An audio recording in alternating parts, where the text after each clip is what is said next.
بات کو ذرا تھوڑا سا سمیٹتے ہیں. ایک اور یہ جو ہے نا، یہ ہمارے ٹراماز کے لیے اور پرابلمس کے لیے جو میں سمجھتی ہوں کہ ایک اصل تھراپی ہے، وہ ہے قرآن مجید. آپ ذرا غور کیجئے کہ آپ کو پتہ ہے کہ غم، فکر اور بے قراری اور پریشانی کی دعا ہے اللہم اجعل القرآن ربیع قلوبنا و نور صدورنا و جلاء احزاننا و ذہاب ہمومنا و غمومنا. اس میں غم، فکر، احزان، حزن سب کا نام لے لیا. اور یہ دعا بڑی خوبصورتی سے شروع ہوتی ہے کہ اللہم انی عبدک وابن عبدک ماض فینا حکمت عدل فینا قضاء. بڑی کمال کی دعا ہے. اس میں ایڈ کر دوں آنٹی، جی اس کا میں نے پلیز سائیکو انالیسس پڑھا ہے اس دعا کا. پڑھائیے. تو یقین انسٹیٹیوٹ کا ایک ریسرچ پیپر ہے اس میں. تو وہ کہتے ہیں کہ جو دعا شروع ہو رہی سیلف اویئرنیس سے شروع ہوتی. سب سے پہلے تھیراپی میں سیلف اویئرنیس کراتا ہے سائیکو، جو آپ کا تھراپسٹ ہوتا ہے، کہ بھائی تم پہچانو تو صحیح تم ہو کون. اللہم انی عبدک، یعنی آپ دیکھیں پہچان کیا ہے. اور پھر اس کو دوبارہ وہ کرنے کے لیے ری ایمفسائز اللہم انی عبدک وابن عبدک وابن امتک، یعنی میرے ماں باپ بھی اللہ تیرے ہی بندے ہیں. اور پھر وہ کہتے ہیں 3 کانسیپٹس ریوائز کروائے اس دعا نے، جو انسان بھول جاتا ہے تو اس پہ ہم اور حزن سوار ہوتا ہے. وہ کیا ہے؟ ماضٍ فی حکمک، اللہ تیرا ہی حکم جو ہے وہ غالب ہے. عدل فی قضاؤک، آپ کا عدل، ہر فیصلہ عدل پہ ہے. اور شروع میں تھا وہ ہے نسألک بکل اسم سمیت لک بہ، نہیں یہ جو 3 چیزیں اس کا میں کہہ رہا ہوں وہ ہے جی کہ عدل فینا قضاء، اللہم انی عبدک وابن عبدک وابن عبدک ماضٍ ناصیتی بیدک، ہاں ناصیتی بیدک، میرا ماتھا تیرے ہاتھ میں. یعنی یہ کتنا خوبصورت کانسیپٹ ہے کہ اللہ تو چاہے کچھ بھی کر. ماتھا آپ دیکھیں پری فرنٹل کورٹیکس، اللہ تیرے ہاتھ میں، تو کچھ بھی کر سکتا ہے اس کے ساتھ. You can heel trauma, you can heel me, you can do any thing. Acknowledgement ہے. اور پھر عدل ماضٍ فی حکمک، آپ کا ہی حکم غالب، اور عدل فی قضاء، آپ کے سارے فیصلے حق میں. یہ تینوں کانسیپٹ ہم بھولے ہوتے ہیں تو ڈپریشن اور انگزائٹی حاوی ہوتی ہے. بالکل. اور پھر آگے وہ پھر ایگزیکٹلی. اچھا یہ آپ نے جو بات کی، اسی سے میں آپ کو بتاؤں، میرے پاس کل پرسوں ایک کیس آیا ہوا تھا، کیس نہیں تھا، کوسچن آیا تھا. انہوں نے کہا جی میں نے استخارے کی دعا پڑھی اور میں نے اللہ سے دعا کی اور پھر میں سو گئی، اور صبح مجھے اتنا انٹینس پیس کی کیفیت تھی. آپ مجھے بتائیں یہ سائن ہے کہ اللہ نے میری دعا قبول کر لی ہے؟ میں نے ان سے کہا یہ تو سائن خیر ہے ہی، اس لیے کہ استخارے کے بارے میں اللہ کے رسول نے فرمایا تھا کہ جس بندے نے استخارہ کیا وہ کبھی ندامت اس کو نہیں ہوگی. لیکن میں آپ کو اصل بتاؤں، جو آپ کو کنٹینٹمنٹ تھی اور جو آپ کو پیسفلنس تھی، اس کی ریزن کیا تھی؟ آپ نے اپنے معاملات کو اللہ کے سپرد کیا تھا. اور بلکہ انہوں نے جس وقت مجھے کویسچن بھیجا اس وقت ان کو 2-3 دن گزر چکے تھے. انہوں نے کہا this feeling is still with me. کیوں؟ کہ آپ نے اپنے معاملات کو اللہ کے سپرد کر دیا، اور اللہ تو اچھا ہی کرتا ہے. اور سب سے بڑھ کے محمد علی، یہ بڑی ہم سب کو سوچنے کی ضرورت ہے. آپ یہ دیکھیں کہ اس دنیا میں ہر کام کے اوپر ہمارے اختیار نہیں ہے. اگر آپ فزیکل ہیپننگس کو دیکھیں نا، تو 80-90% ہمارے سارے جسم کے ایکشنز انوالنٹری ہیں. وہ صرف جو 5 سے 6% جو ہے نا، جن کے اوپر پوری میڈیکل سائنس اور پوری سائیکالوجی اور دنیا جہان کے علوم بن چکے ہیں، وہ صرف اتنی سی ان کی حیثیت ہے، جو کہ عموماً جو ہے نا وہ انوالنٹری ایکشنز کے آگے آ کے فیل ہو جاتے ہیں. سیم گوز ود جو ہماری کس خاندان میں پیدا ہوئے، کس عہد میں پیدا ہوئے، کن حالات میں پیدا ہوئے، ان پر ہمارا اختیار نہیں ہے. تو اتنی تھوڑی سی جو چیز ہے اس کے اوپر جس کے بارے میں ہمیں لگتا ہے ہمارے اختیار نہیں ہے، ہم اس کے اندر اپنے معاملات کو کہ اللہ پہ نہیں چھوڑ سکتے، جو اپنی اتنی پرفیکٹ کائنات چلا رہا ہے اور جو ہمارے بارے میں ہر جو فیصلہ کر رہا ہے وہ بہترین سے بہترین فیصلہ کر رہا ہے، اور سب سے بڑھ کے اس کے حکم کے علاوہ کچھ ہونا بھی نہیں ہے. تو let us do what is right to do. کیا بات. اس میں تھوڑے سے آپ کو نا ریئل لائف واقعات کے ہمارے پاس ایسے کچھ آئے کیسز کہ خاتون پریگننسی کے دوران جو ہے بہت فیئرفل ہیں کہ کچھ ہو جائے گا.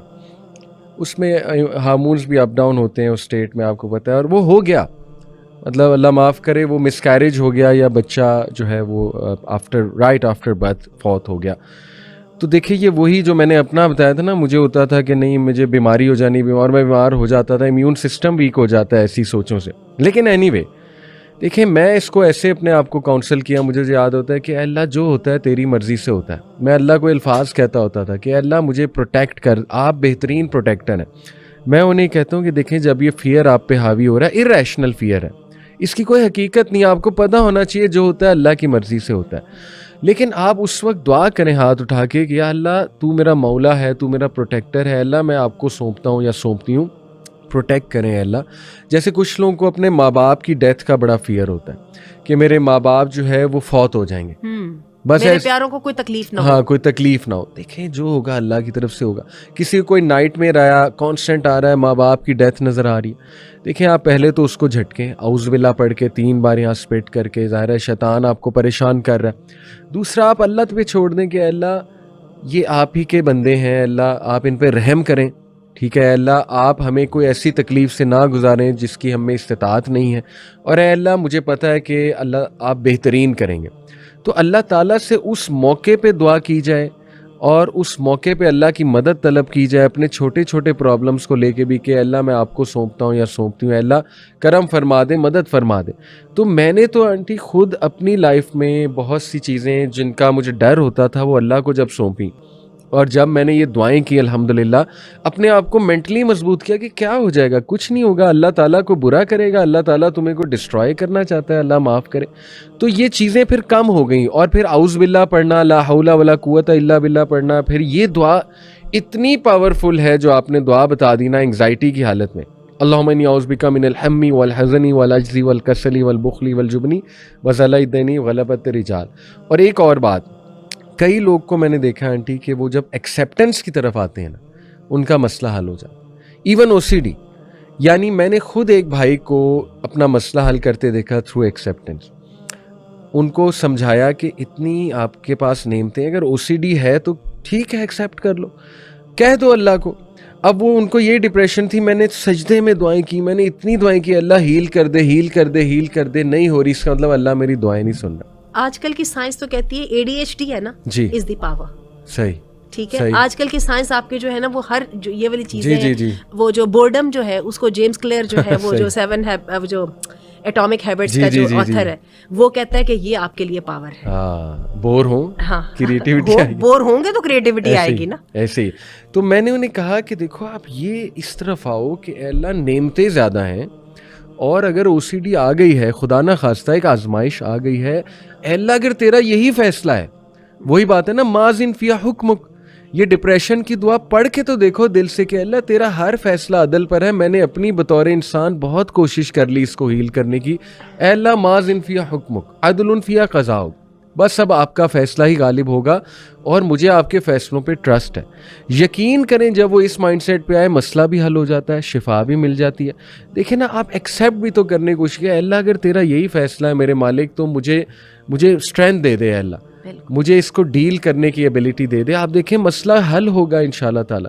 تو یہ بڑی زبردست جو ہے نا واقعہ, وہ ہمارا کاؤنسلر, ہم سب کو کاؤنسلرز چاہیے ہوتے ہیں. جی, سب سے بڑا کاؤنسلر قرآن ہے. میرے پاس جو لوگ اس طرح سے مریض آتے ہیں میں ان کو علاج میں سے ایک علاج بتاتی ہوں کہ 1 ربع جو ہے نا یعنی 4 رکوع قرآن کے, وہ آپ نے اتنی اونچی آواز میں پڑھنے کہ جو آپ کے کانوں کو آواز آئے. اچھا یہ جو ہم خاموشی سے قرآن پڑھتے ہیں نا ان کے مقابلے میں درمیانی سی آواز میں قرآن پڑھنا زیادہ فائدہ مند ہے. ترجمے والا قرآن سامنے رکھ لیں, تلاوت کے انداز میں پڑھیں, بلکہ ایک کام کریں کہ کان میں وہ ہینڈز فری لگا کے نا جو آپ کو قاری صاحب پسند ہے ان کی لگا کے ان کے ساتھ آواز ملا کے پڑھنے کی کوشش کریں.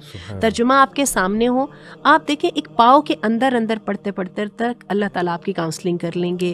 جو بھڑکے ہوئے جذبات ہیں کام ہو جائیں گے, گری ہوئی جو روح ہے وہ اونچی ہو جائے گی, انسان کو زندگی کا مقصد صحیح طریقے سے نظر آنے لگ جائے گا, اللہ کی ذات کے اوپر اس کی قدرت کے اوپر انسان کا بلیو بڑھ جائے گا. یہ وہ چیزیں جنہوں نے ہر جگہ, جیسے آپ نے کہا نا کہ پہلی جو 3 چیزیں جن کو ہم نے فراموش کیا ہوتا ہے, یہ دعا سب سے پہلے ان 3 چیزوں کو ریکنڈل کر کے ہمارے سامنے لاتی ہے, اور اس کے بعد پھر ہم اگلی اللہ سے دعا کرتے ہیں کہ اللہ اس قرآن کو ہمارے دلوں کی بہار بنا دے, ہمارے سینوں کی روشنی بنا دے, وجلا حزاننا وذهاب همومنا, اس کی وجہ سے ہمارے غم چلے جائیں. اور یہ بالکل صحیح بات ہے, قرآن مجید کو پڑھنے سے یا کسی آیت کا وظیفہ کرنے کے ساتھ غم چلے جاتے ہیں. ٹھیک ہے, یہ شفاء لما فی الصدور, ہر طرح سے سینوں کی بیماریوں کی بھی شفا. ہاں, اور یہ قرآن مجید کی تو یہ بات ہے کہ اس کے بارے میں تو یہ فقہاء اور علماء کہتے ہیں کہ ہم اس کو دیکھیں بھی نا تو وہ بھی برکت کا ذریعہ. سبحان اللہ. تو یہی وجہ یہ جو ہم نے گھروں میں لوہے یا وہ آیتیں وغیرہ لگائی ہوتی ہیں یا کچھ اس طرح سے ہم کو جیولری وغیرہ پہنتے ہیں جس پر اس طرح سے کچھ الفاظ لکھے ہوں, تو ان سے برکت حاصل کرنا بالکل جائز اور برکت ہوتی ہے. صحیح. ٹھیک ہے.